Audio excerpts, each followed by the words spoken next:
Okay, so disclaimer guys, no. So this video is for only education purpose. I never encourage people to unlock stolen phone. The unlocking is just only for personal device. No copyright video or audio is used in this video. Thank you guys. Okay, so share ko sa inyo to guys, no. So ngayong araw guys, meron tayo ditong phone device guys, no. So itong phone device na to guys ay iPhone X guys, no. So ito guys yung likod niya guys. So iPhone X guys or iPhone 10 guys, no. So ang gagawin natin dito guys ay ibabypass natin ito guys with signal guys, no. So parang naka-iPhone disable ito guys. Hindi ko lang masyado maano guys yung language nito guys, no. So parang naka-iPhone disable siya guys. So subukan natin guys, ibabypass natin with signal guys, no. So subukan natin. So ang gagawin natin dito guys, kailangan natin guys ng connector guys ng iOS connector guys, no. So saksak muna natin guys sa laptop natin. Yan. Sunod natin dito guys ay open natin guys yung Trio tools natin guys, no. Yan. So dito guys sa Trio tools natin guys ay punta tayo dito sa Trio tools natin, tapos saksak natin dito guys yung iOS connector natin guys, no. Yan. So ang gagawin natin dito guys ay i-DFU mode natin dito guys yung iPhone device natin guys, no. Dito guys sa Trio tools guys. So para maano natin guys yung DFU mode guys ng Trio tools guys ay i-click natin guys yung volume up and down, tapos hold natin guys yung power nito guys, no. Yung power button nito. So pagka-click natin guys ng power button, steady lang tayo. Tapos hold power up siguro mga 10 seconds guys. Tapos hold volume down, tapos release natin guys yung power button guys, no, para makapunta tayo guys sa DFU mode. So papakita ko rin sa inyo guys, no. So subukan natin guys mag DFU mode.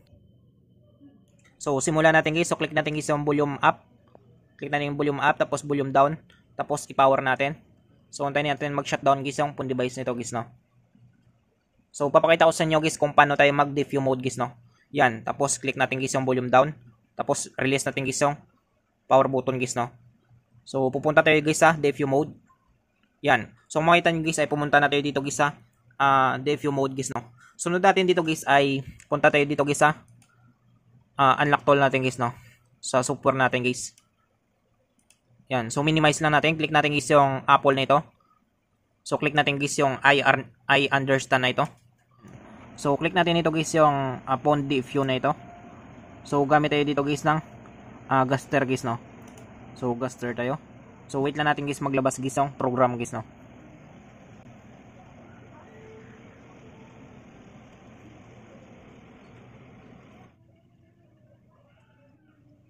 So ayan siya guys. So tapos na siya guys, no. So natin dito guys select RAM disk tayo.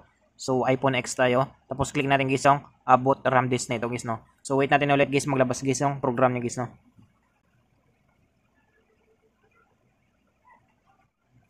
So bumitaw guys yung DFU mode niya guys, no. So check natin. Yan. So ang gagawin natin guys ay i-replug lang natin guys. Tapos ibalik natin guys, no. So ulitin natin guys. So bumibitaw lang kasi guys yung DFU mode natin guys, no. So ulitin natin phone DFU. So Gaster tayo. Yan. So antayin natin ulit guys matapos guys yung program niya guys, no.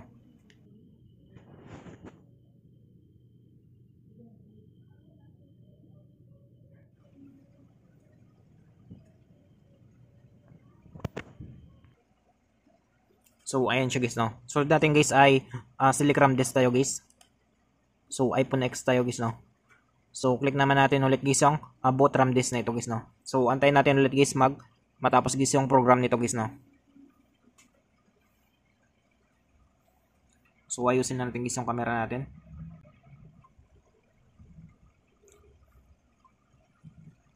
So dapat guys ay hindi magbitaw guys yung DFU mode natin guys, no. Yan.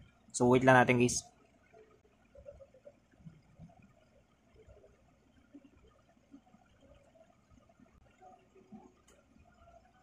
So ayan siya guys, no. So nagrarun na guys yung program natin guys sa phone device natin guys, no. Sunod natin dito guys ay iba-back up natin guys yung passcode nito guys, no. Para with signal siya guys. Yan. So okay na yun siya guys. So sunod natin dito guys ay click natin ito guys yung backup passcode na ito guys, no. Click natin ito guys yung backup passcode. Yan. So antayin natin ulit guys matapos guys yung program dito guys, no. So, ayan siya guys. So, nag-continue siya guys sa phone device natin guys, no? Yan. So, kung makita nyo guys dito guys ay save to. So, na-backup na natin guys, no? So, natin dito guys ay factory reset na natin ito guys, no? So, factory reset na natin.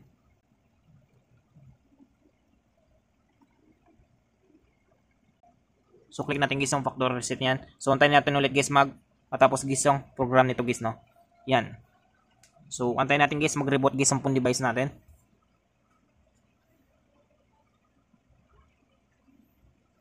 So, kung makita nyo guys ay naglo-loading pa guys yung phone device natin guys, no? So, mangyayari dito guys ay matanggal guys yung passcode yung guys, no? So, mangyayari guys ay iCloud naman guys yung matitira dito. So, yun naman guys yung ibabypass natin guys yung iCloud yung guys, no? Kung sa Android guys ay Google Security guys, no? Or FRP guys. Yan. So, wait lang natin guys yung phone device natin. Naglo-loading pa ito guys, no?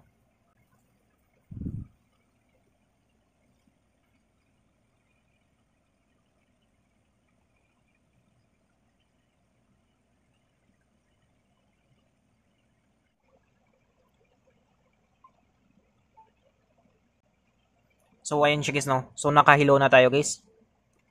Yan. So, check natin guys yung Trio tools natin guys. So, ito guys yung Trio tools natin guys, no?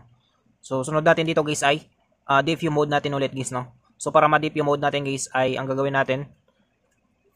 So, same lang yung ginawa natin kanina guys, no? So, click natin ito guys yung volume up, tapos down, tapos power natin. Yan. So, wait natin mag-shutdown guys, no? So, DFU mode natin ulit. Yan. So, tignan lang nyo guys, no? Tapos, bitaw natin, release natin. Click natin guys yung volume down. So, lalabas dito guys yung DFU mode guys.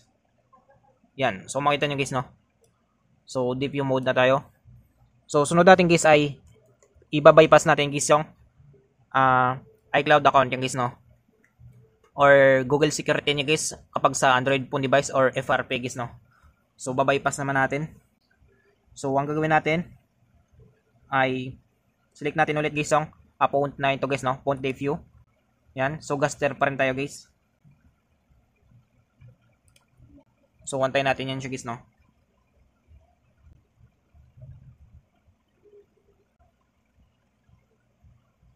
So, wait lang natin guys yung program niya guys.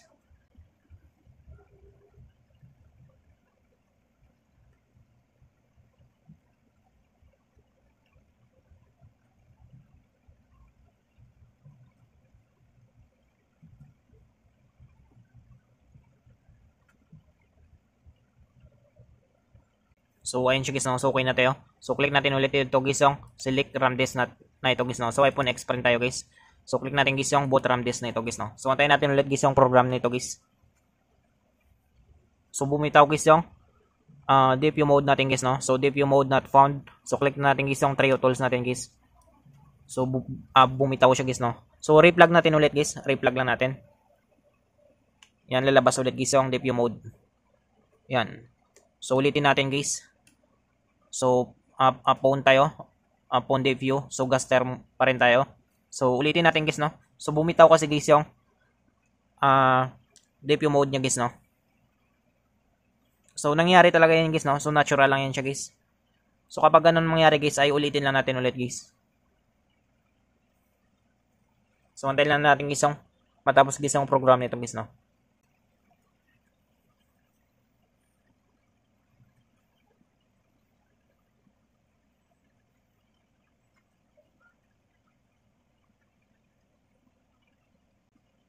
So, okay na siya guys, no?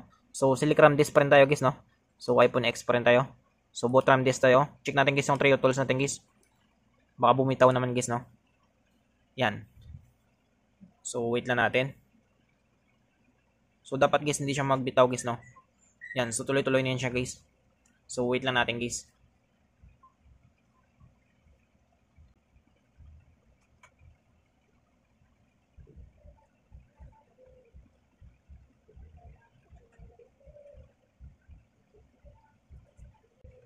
So, ayan siya guys, no? So, nagra-run na guys yung program natin guys sa phone device natin guys.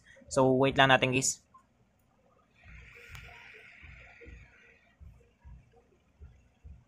So, okay na siya guys, no? Yan.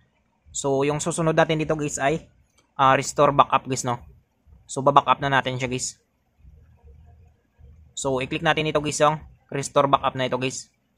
Yan. So wait natin ulit guys yung program guys, no. So okay na siya guys, no. So yung phone device natin guys ay automatic guys na mag-reboot yan siya guys.